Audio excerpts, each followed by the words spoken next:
everyone at all levels back at our health center should be involved in advocacy. We need to make sure that everybody understands the value of what we're doing, how to get the message to our elected officials at the national level and at the state level to make sure that our agenda gets through.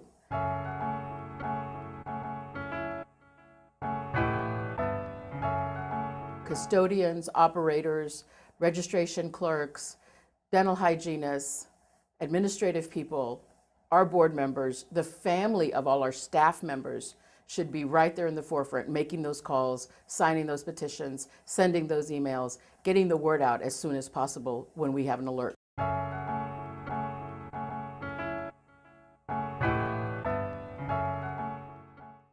Using Health Center Week this year would be the most important piece that we could do back home, not just to create that awareness for our elected officials, but also the community as a whole. They are coming to us during Health Center Week activities because they support us and they believe in what we're doing. And because we have quality services to provide, whether it's during health fairs or open houses or whatever activities we are doing. So we need to spread the word at every single event about Access for All America. We need to have our elected officials there, both at the state and the federal level, to come in and we need to talk to them and say, this is our agenda, you need to support us, this is why, and what are you going to do about it?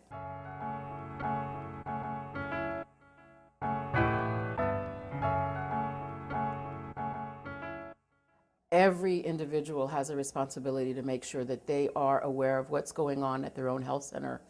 And they are stopped at grocery stores, at parks, at your neighbors' birthday parties, or at formal meetings and said, well, what are you doing? And how many people do you serve?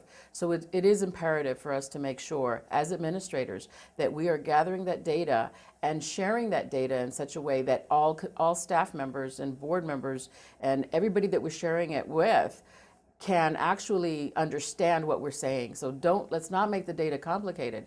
But if we're serving almost 10,000 people in an area that serves about 30,000, that's a wonderful piece of information. What is the penetration rate of the uninsured in your area? How many do you see?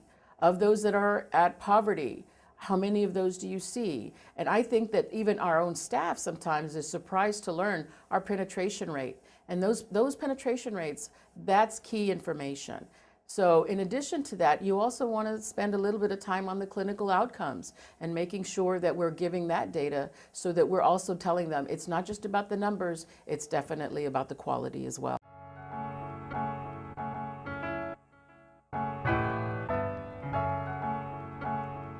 Healthcare reform is happening now. If we don't take action at the state and regional levels to work with our health centers to determine our own destiny and what we need to make sure that we continue to survive and thrive, then we will start to dwindle away and die. And I don't think that our patients can afford that. I don't think that our communities can afford that. So we need to be working with our state and regional associations to be developing an access for each of our states that will work harder and make us stronger and make us continue to do our mission.